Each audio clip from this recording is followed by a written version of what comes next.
Tengan todos ustedes muy buenas noches, estimados doctorantes.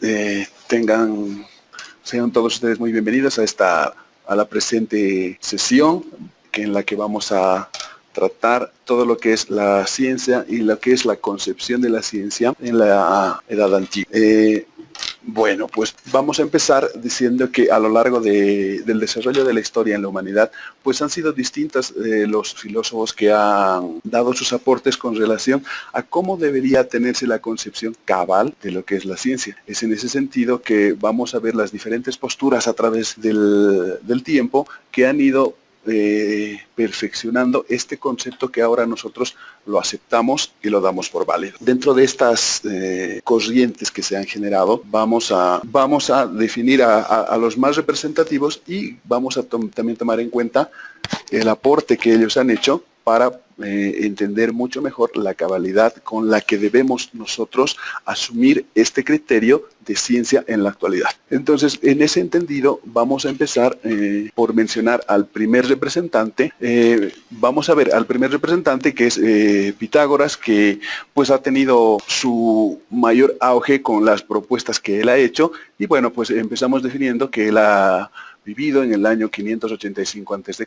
hasta el 500 a.C. La característica fundamental de este filósofo Pitágoras es que ha fundado la escuela pitagórica, una especie de culto o secta en la cual lo que se enseñaba pues era básicamente el estudio de la filosofía, la matemática y tiene la característica esta escuela pitagórica de estar representado por la estrella de 5 puntas que ha caracterizado a esta escuela con todas las características y particularidades que las vamos a describir a continuación. Esta escuela pitagórica pues se basa en los principios que primeramente los números gobiernan los fenómenos del universo. Esto se da a raíz de que para estos miembros de la escuela pitagórica, tanto la duración del año, las estaciones, los meses, el tiempo que tenían de duración las gestaciones de los animales, etcétera, pues les han permitido establecer el criterio de que los números gobiernan todos los fenómenos del universo. Además, también han asociado a la música y al sonido con los números, ya que ellos sostenían que estos elementos, tanto el sonido como la música, pueden representarse en magnitudes numéricas. También consideran que el número es una cosa real y un principio constituido. Y al mismo tiempo, pues rechazan la idea de que estos números son una abstracción mental o una razón del hacer. Para ellos, el número es algo objetivo, es algo tangible. También consideran que los números son el principio o el premium absoluto de todo lo que deriva el resto de la realidad. En este apartado, pues, para estos miembros de la escuela pitagórica, las matemáticas se convierte en lo que es metafísica. Vale decir que para ellos, mediante la matemática, se pueden estudiar los problemas centrales del pensamiento filosófico. Y además, mediante los números, pues lo que intentan es describir todas las consideraciones iniciales de lo que es la realidad, de lo que nosotros entendemos por realidad, así como su finalidad última. También hay que mencionar en este punto que para estos miembros de la escuela pitagórica hacen referencia a los números pares y los números impares. Los números impares pues son asociados con la perfección, la determinación y también la asocian con la masculinidad. Mientras que por el otro lado, los números impares pues son relacionados estrechamente con la indeterminación, con la imperfección y hacen también referencia a un aspecto femenino de la realidad. Ahora, otro pilar fundamental de esta escuela es uno de los pitagóricos o el criterio que estos miembros le daban a este número. Decían que este número 1 pues no se catalogaba ni como número par ni como número impar, sino más bien era el origen de todo, ya que daba origen a todos los demás números. Si uno le sumamos a un número impar, pues nos da un número par. Y si le sumamos el 1 a un número par, nos da un número impar. Por tanto, se tenía la idea de que a partir del 1 se podían crear todos los demás números. Otro aspecto que también ha marcado muy fuerte dentro de esta escuela es que el número tiene como origen y fundamento lo real. Lo que hace referencia en este punto es que ellos asociaban mucho los números y las figuras geométricas con la realidad. O sea, ellos representaban mediante figuras geométricas a los elementos de la realidad. Tal es así que, por ejemplo, ellos representaban a la Tierra mediante la utilización de un cubo. También representaban al elemento fuego mediante un triángulo. El elemento aire pues estaba representado por un octaedro y el agua se representaba por un icosaedro. Entonces ellos trataban de darle una forma real a estos números. Ahora bien, dentro de esta parte, como ellos consideran que el número es el origen y fundamento de lo real, pues ellos consideran que los números representan un orden, una armonía, y a partir de ello se considera que todo es determinado por los números. Entonces, a ese todo, a ese conjunto ordenado y en armonía, lo llaman cosmos, que es simplemente la situación en la cual se encuentra ordenado, es racional y además es verdadero. Otro pilar fundamental pues es que el cosmos nace a raíz del caos, ya que esto permite a los cuerpos, a los planetas, a los cuerpos celestes, girar de acuerdo a su número, al valor que tiene, y además hacerlo en armonía, de acuerdo a la concepción de cosmos que tenían, y al hacerlo, al hacer este movimiento, al hacer este movimiento de traslación, pues lo hacen emitiendo una música celestial, lo llaman ellos, y sin embargo, esa música nosotros no la podemos percibir porque estamos acostumbrados a ella desde siempre. Hemos nacido con eso, entonces no es por esa razón que no la podemos percibir.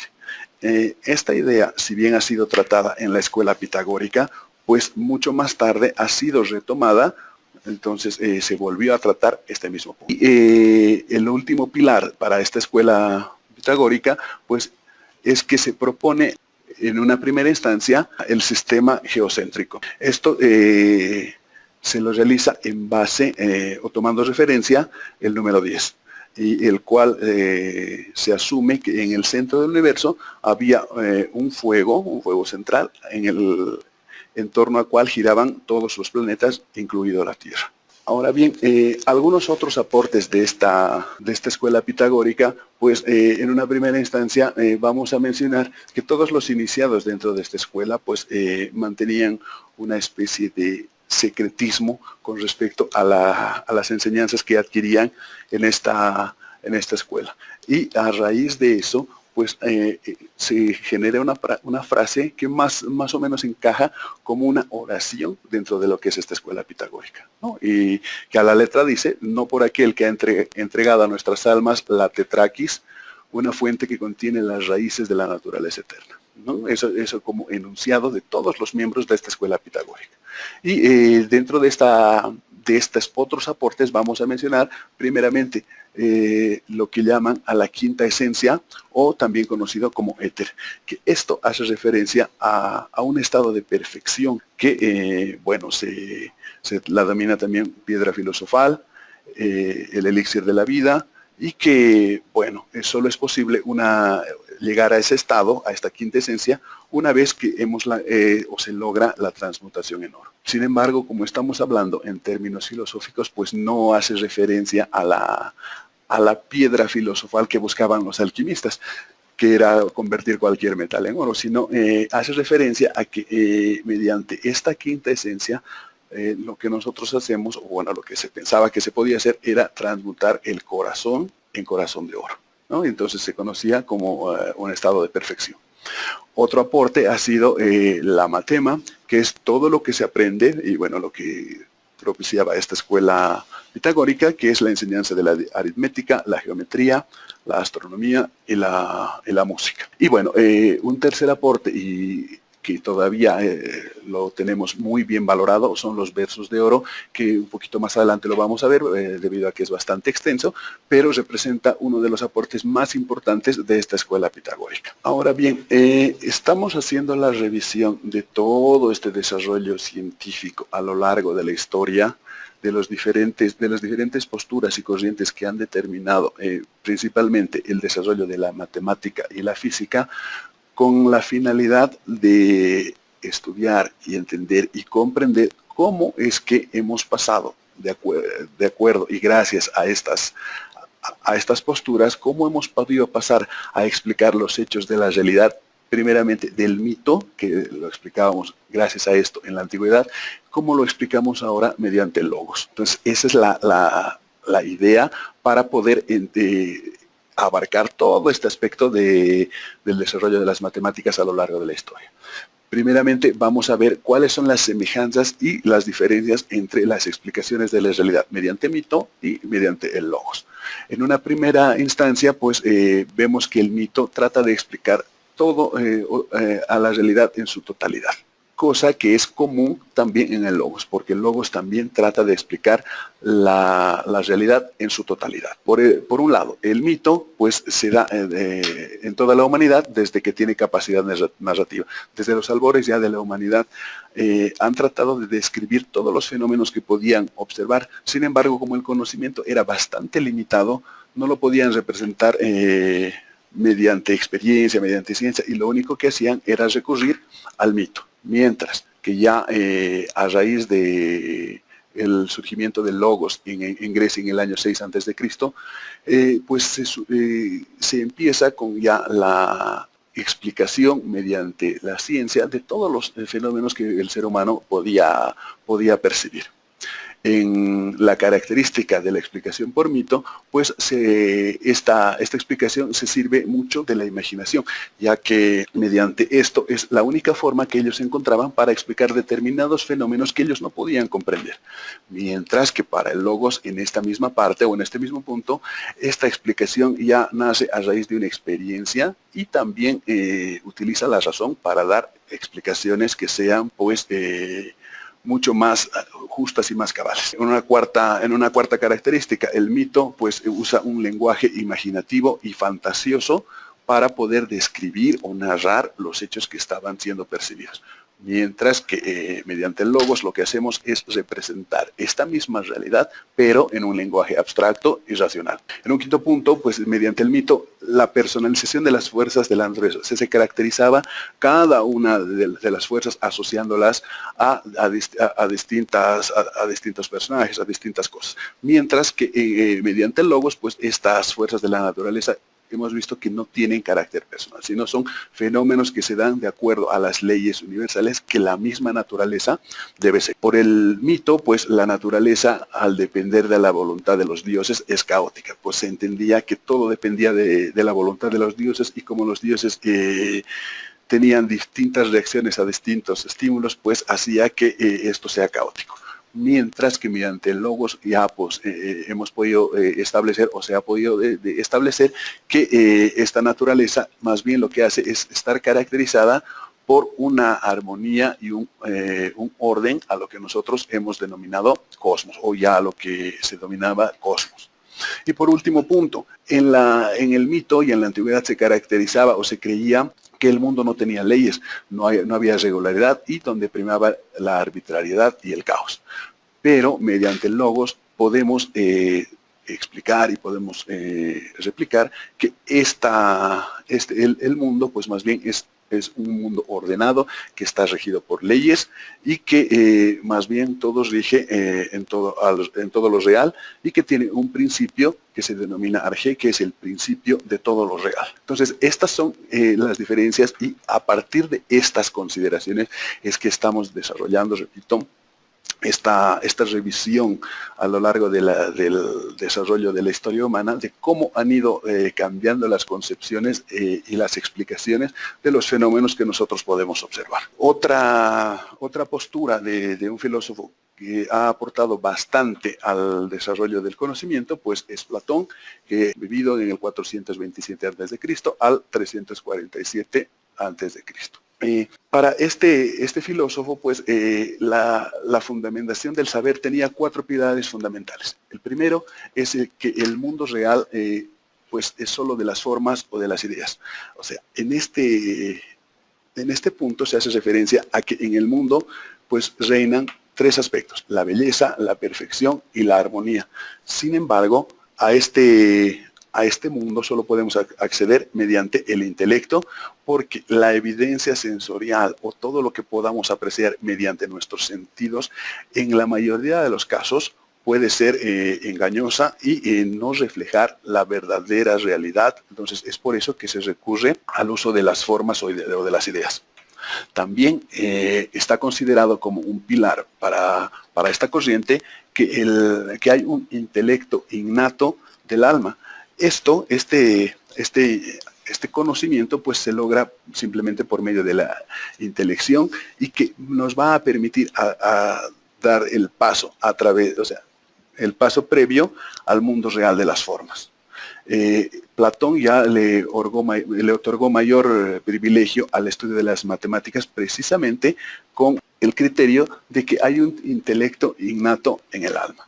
Y esto pues lo propició en su escuela pitagórica. También se hace referencia a la función de las matemáticas, que la función esencial de las matemáticas era sacar el alma de lo que sucede, o sea, sacarla al alma de lo que realmente está sucediendo para llevarla a lo que debería, a lo que es. Y por último, planteaba el problema de los planetas. Para Platón, pues el movimiento de los planetas, cuando nosotros los podemos apreciar en el firmamento, pues es bastante antiestético y desordenado. Y esa es la razón por la que manifiesta deberíamos entender que estos astros tienen una real armonía que no pueden ser percibida por los sentidos. Entonces, hace referencia también a que mediante el conocimiento podemos llegar a comprender esa armonía que rige entre la rotación de los cuerpos celestes, y que está basado principalmente en lo que es la geometría. En este sentido, pues el problema de los planetas consistía básicamente en lo que era poner evidencia que tanto el Sol, la Luna y todos los demás astros pues constituyen un todo ordenado y armonioso, y que la irregularidad que se puede apreciar a simple vista pues no es otra cosa que una mera ilusión que está siendo propiciada por nuestros sentidos. Hubo una etapa en la que ya se empezó a hablar de consideraciones del saber, y se toma en cuenta o se toma como referente el pensamiento aristotélico en sus 3 etapas: el cosmos prearistotélico, el cosmos aristotélico y el cosmos post-aristotélico, haciendo referencia a un universo ordenado y armónico. Entonces, en una primera etapa se hace referencia al cosmos prearistotélico, en el cual se toman básicamente tres referentes. El primero, que es a la que menciona Aristóteles, que el universo es de 2 esferas, bueno, está compuesto por 2 esferas. Sin embargo, en este punto, pues, hace referencia a que estas 2 esferas, pues, no son en esencia cosmológicas, sino más bien es un marco que hay que encuadrar sobre concepciones del universo.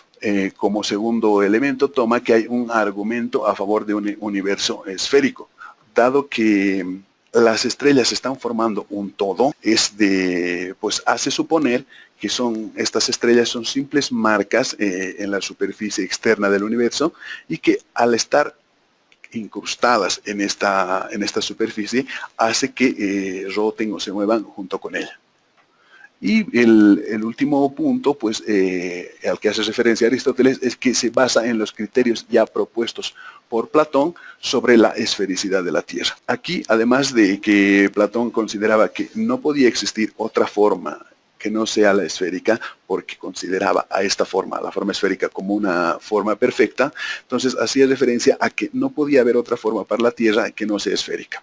Y además sostenía que esta esfericidad de la Tierra podía demostrarse por varias formas, como por ejemplo el hecho de que los barcos parece que se hunden mientras se alejan en alta mar, o también por otro criterio que se puede ver reflejado la superficie de la Tierra en la Luna cuando se dan los eclipses. Esto pues estamos tocando la concepción de cosmos pre-aristotélico, con un criterio pre-aristotélico. Ahora vamos con la siguiente fase, que ya es el cosmos aristotélico, en el cual pues se hace referencia también a varios criterios bastante importantes, entre los cuales pues resaltamos que el universo entero estaba formado por las esferas de las estrellas.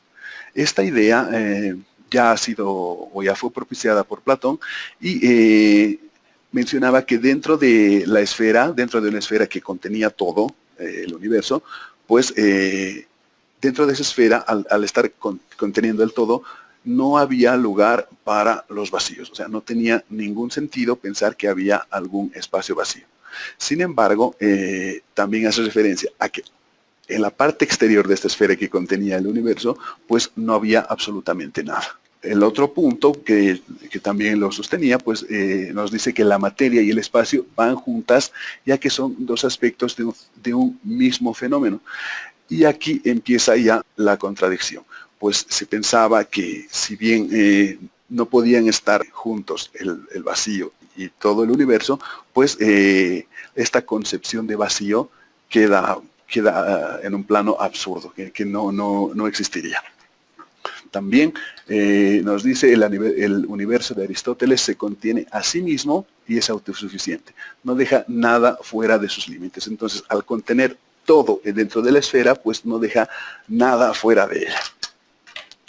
El universo aristotélico está lleno en su mayor parte por un único elemento, que es el éter, que es la perfección, la armonía y el paso último de lo que es la realidad. Y bueno, sin embargo, hay que mencionar acá que Aristóteles hace referencia a que este último elemento, esta quinta estación, denominada éter, pues se junta con algunos caparazones homocéntricos para formar la gigantesca esfera en la cual hacíamos referencia. En la parte exterior está llena de estrellas y por la parte interior pues está contenida la superficie homocéntrica. Y también hace referencia a que el éter es el elemento celeste puro, inalterable, transparente y sin peso. Es el elemento último que va a constituir la realidad del universo. Ya después de la muerte de Aristóteles, pues se incurre en el cosmos post-aristotélico, en el cual pues lo que se hace es referencia a la idea de que de los caparazones añade nuevos elementos. Esto se lo hace con la finalidad de efectuar un cálculo más ajustado de lo que son los movimientos de los planetas. Sin embargo, a pesar de que han habido muchos avances en la interpretación de los movimientos de los planetas, pues siempre se ha mantenido la idea de que la Tierra es un objeto inmóvil en el centro de la Tierra, ¿no? Entonces se mantenía la idea de un universo geocéntrico. Y bueno, pues la astronomía representaba un conocimiento cuya importancia la asociaban bastante con las matemáticas, la física y la misma metafísica, porque ya habíamos visto en la escuela precedente que se consideraba a la matemática como sinónimo de metafísica. Pero Aristóteles pues lo que hacía es intentar ordenar la totalidad de la ciencia y manifiesta que, o por lo menos indica, que el conocimiento solo se alcanza en la etapa final de un proceso de conocimiento, de todo lo que se está construyendo. Para la consolidación del saber dentro del pensamiento aristotélico, pues se constituían dos fases. La primera, en la cual el proceso de conocimiento pues es una serie de pasos a través de los cuales se van despertando. Primero, nuestra aptitud para el conocimiento y luego se formulan hipótesis, ya sean verdades generales o leyes acerca de lo que es la realidad. Y en una segunda fase, pues lo que se hace es determinar que la problemática se centra alrededor de procedimientos mediante los cuales va a ser posible verificar todas las potencialidades verdaderas o las leyes científicas formuladas. También es importante mencionar a este otro filósofo que ha aportado bastante en el desarrollo del conocimiento, Epicuro, del 341 a.C. al 270 a.C. Para él, todo el conocimiento tenía simplemente tres pilares. Primero, el conocimiento o la canónica, que pues lo que hacía o lo que buscaba como finalidad era la ética. O sea, busca ante todo una forma de vida. Por otra parte, examina la forma en la que conocemos y la manera que nosotros tenemos para distinguir y discernir lo falso de lo verdadero. En este mismo pilar, pues se incluye el concepto de sensación, que es la base de todo conocimiento para Epicuro. Y hace referencia a que estas numerosas sensaciones, este filósofo las denomina ideas generales. Otro de los pilares que manifiesta Epicuro es la física. Y según la física de Epicuro, pues nos dice que toda la realidad está formada simplemente por dos elementos fundamentales. Primero, los átomos, que si bien son muy pequeños para apreciarlos, tienen una extensión, un peso y una forma determinada, el primer elemento. Y el otro elemento es el vacío, que no es sino, este vacío lo define como el espacio en el cual se pueden mover los átomos que están dando forma a la realidad. Entonces, de acuerdo a esta definición, el ser humano no es otra cosa que un compuesto de átomos, o sea, está compuesto por átomos, y también incluye el concepto de que el alma del ser humano también está formada por un tipo especial de átomos que obviamente son un poco más sutiles, pero que se diferencian de los átomos que forman al cuerpo.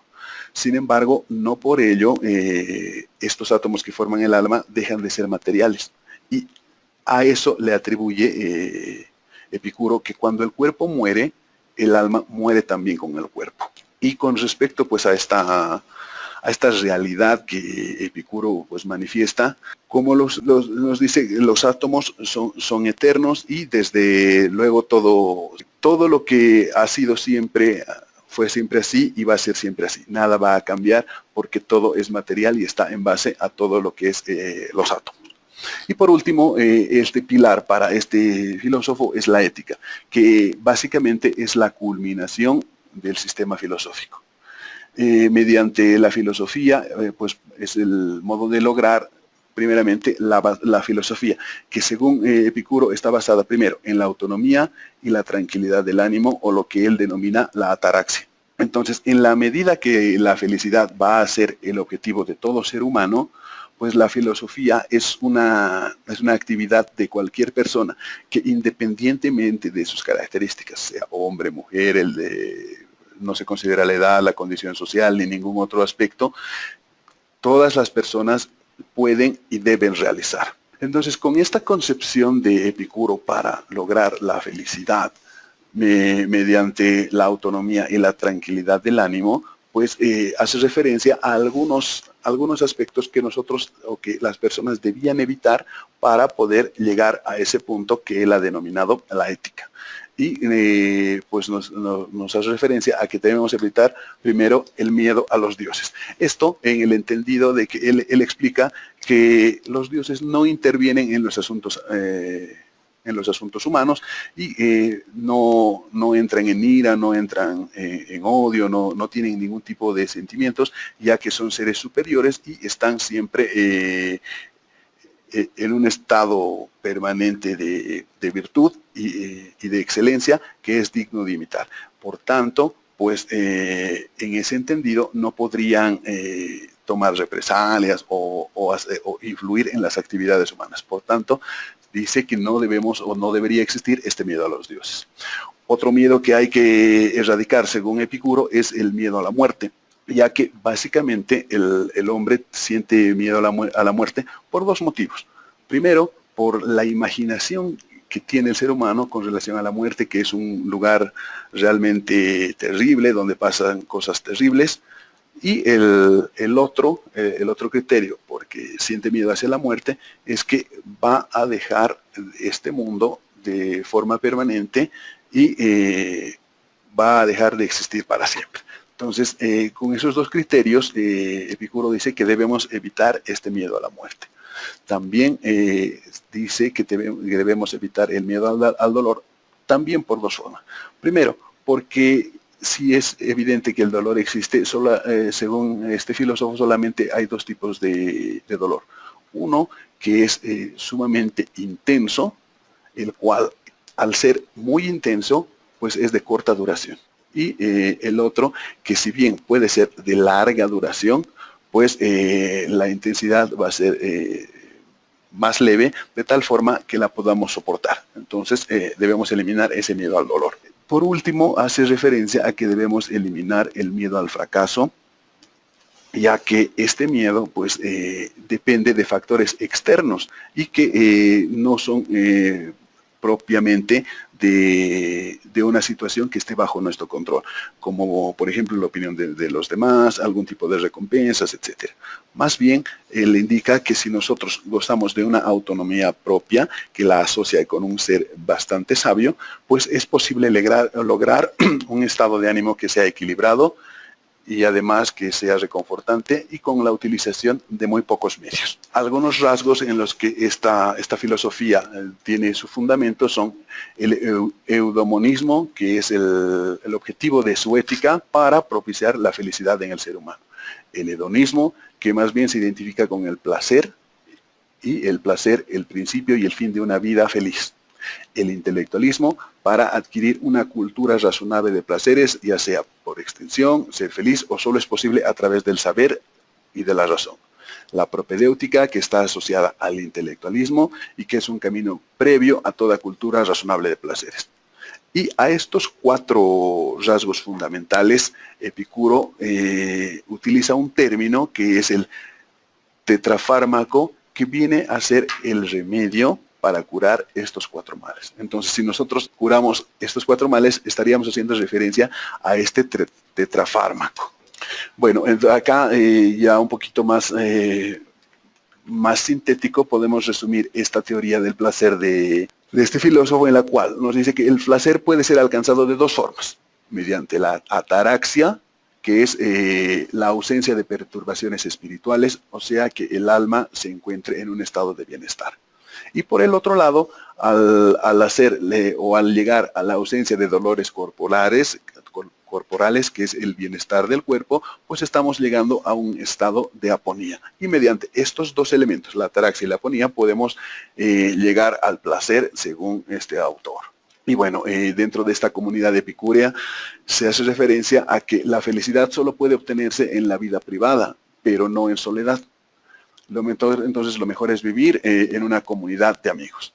Además, este sabio epicúreo llevó una vida tranquila y sencilla, lejos de preocupaciones y de actividad pública, y que se contentará con lo que tiene en cada momento y disfrutará en la compañía de sus amigos. A eso es lo que se refería en un punto anterior, con lo que nos dice que se logra un estado de ánimo equilibrado y muy gozoso con pocos medios. También ha influido bastante en el desarrollo del conocimiento este filósofo Aristarco, del 310 a.C. al 230 a.C., en la cual pues vamos a señalar algunas características de este filósofo que, bueno, primeramente ha sido un matemático nacido en Samos.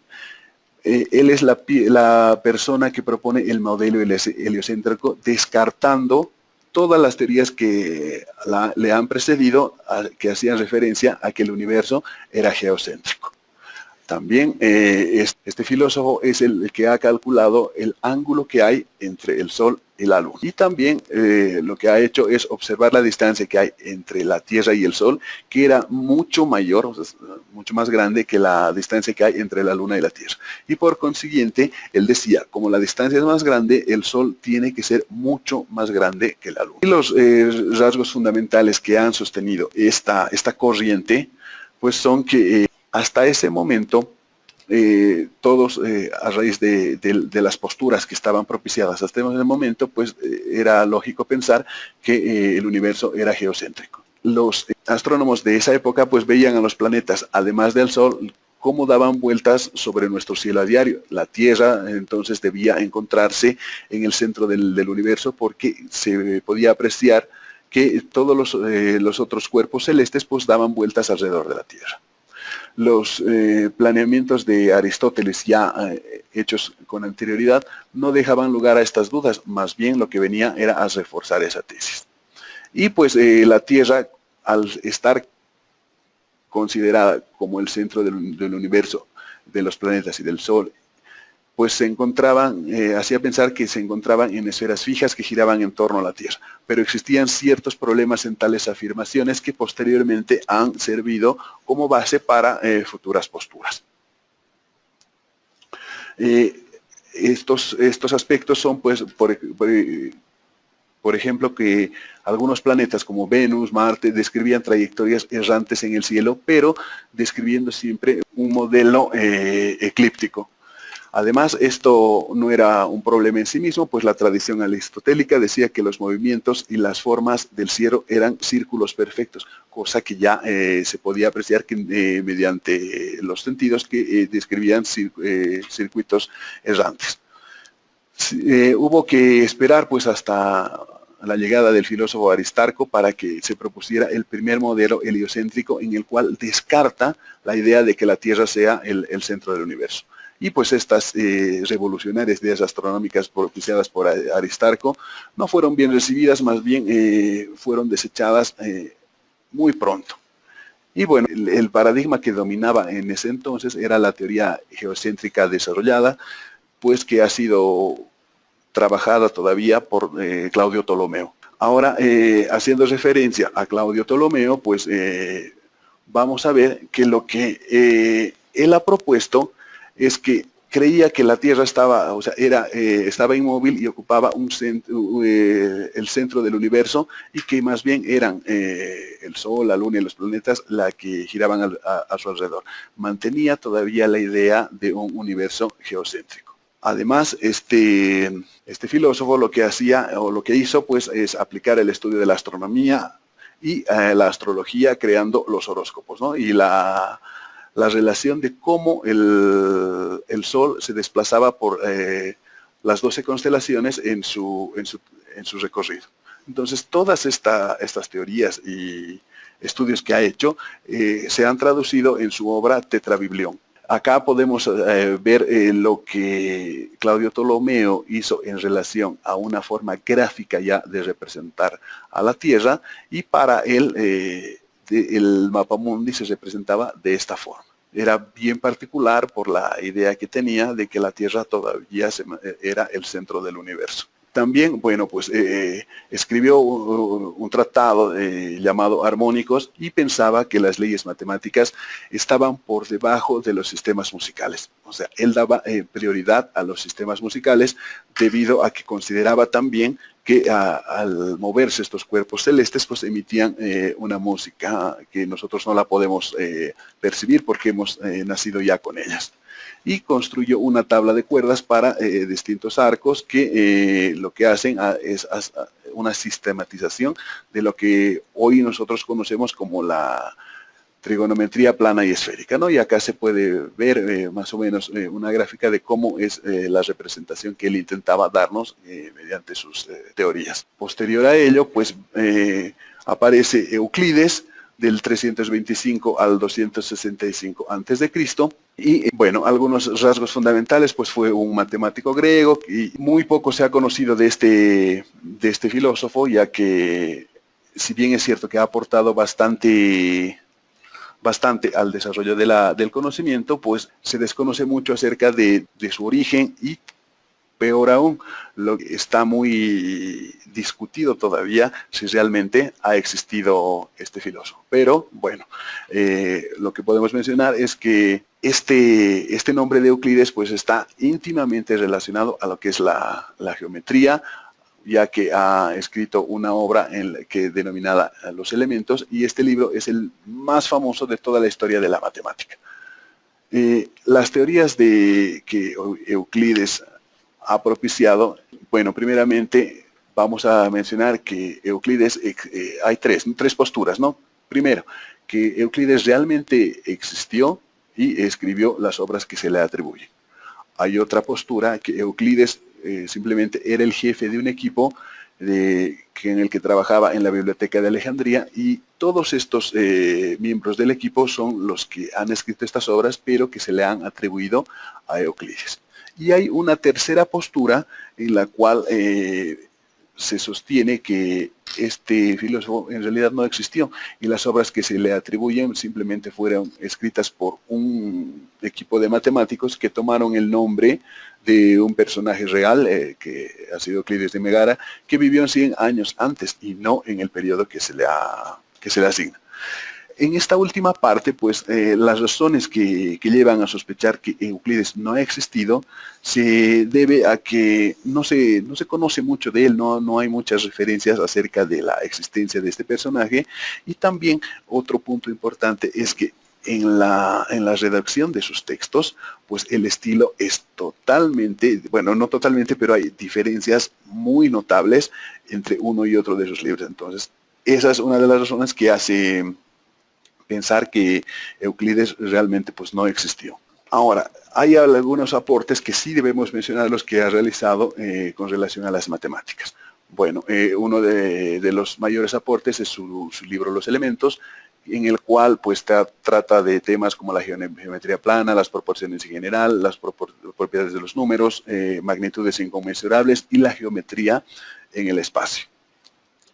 Posterior a eso, muchos matemáticos han intentado demostrar el quinto postulado, pero sin lograr buenos resultados. Y no fue hasta la aparición de Lobachevsky que él sí dio la solución para su quinto postulado. Y bueno, ya haciendo referencia a los postulados que ha propuesto Euclides, el primero era que se puede trazar una línea recta que pase por dos puntos.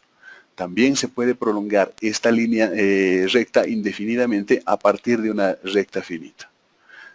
Tercer postulado, que se puede trazar una circunferencia con centro y un radio dado. También hace referencia a que todos los ángulos rectos son iguales. Y el quinto postulado, que ha sido pues un dolor de cabeza para los que han tratado de demostrarlo, hace referencia a que si una línea recta que corta a otras dos rectas forma de un mismo lado con ellas ángulos interiores y cuya suma es menor que dos rectos, las dos últimas rectas prolongadas indefinidamente se cortan del lado en el que la suma de los ángulos es menor que dos rectos.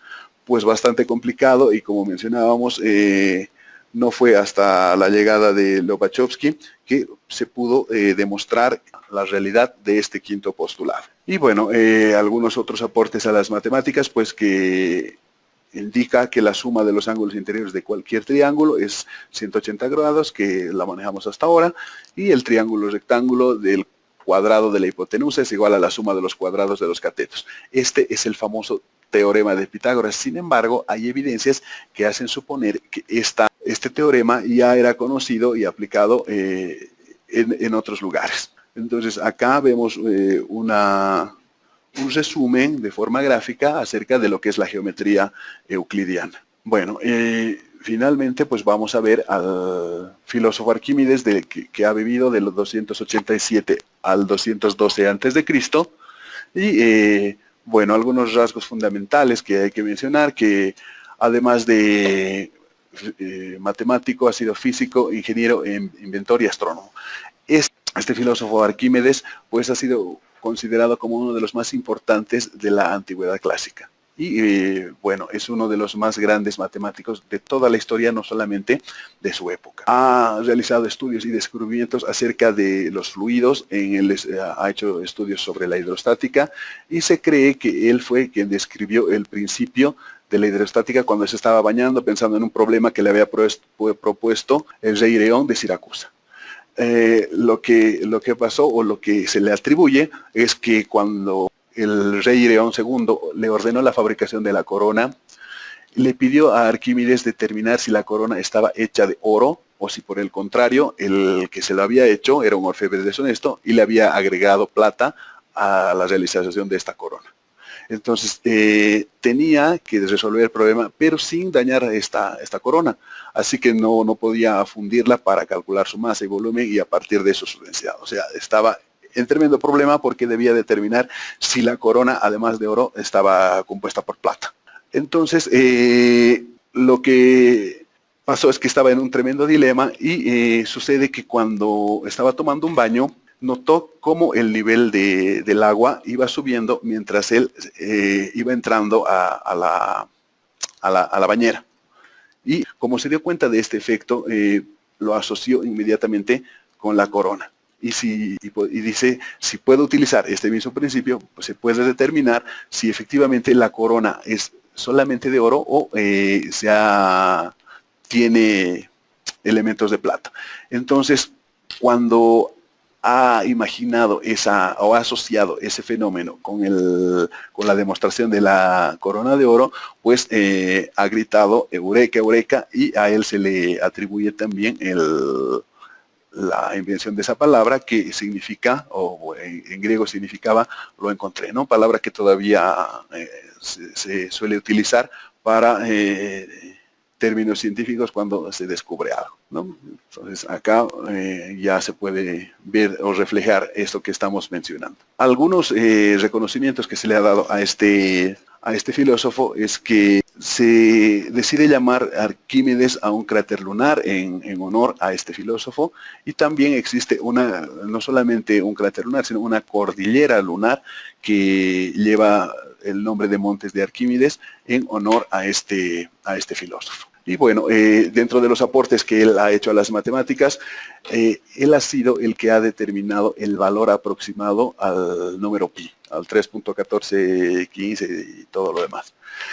Este filósofo lo que ha utilizado es dos métodos: el de exhaustión, escribiendo polígonos regulares dentro de una circunferencia de radio unitario, y que el método de comprensión, circunscribiendo polígonos dentro de la circunferencia, para que de este modo, al aumentar el número de lados de los polígonos, las figuras tendrán a acercarse a la forma de una circunferencia, de tal forma que Arquímedes ha podido tener una medida bastante precisa de lo que es la constante pi, que la utilizamos para la determinación del área de la circunferencia. Esto es cuanto podemos hablar de manera muy resumida, muy sintética, muy escueta, acerca de cómo el desarrollo científico a lo largo de la historia, basada en las matemáticas y la física, nos ha permitido pasar a dar la explicación, no con un carácter mitológico, ya sino con un carácter científico basado en el raciocinio, y que eso lo veíamos, ¿no?, en la primera parte, la diferencia de las explicaciones de la realidad mediante el mitos, que era antes, y mediante el logos, que es el que nos interesa y el que estamos estudiando. Y bueno, a raíz de eso, pues esto es cuanto podemos mencionar. Estén atentos para la última sesión que se va a dar la próxima semana, y los voy a estar esperando. A todos que tengan muy buenas noches, un fuerte abrazo, estamos en contacto y nos vemos pronto. Buenas noches.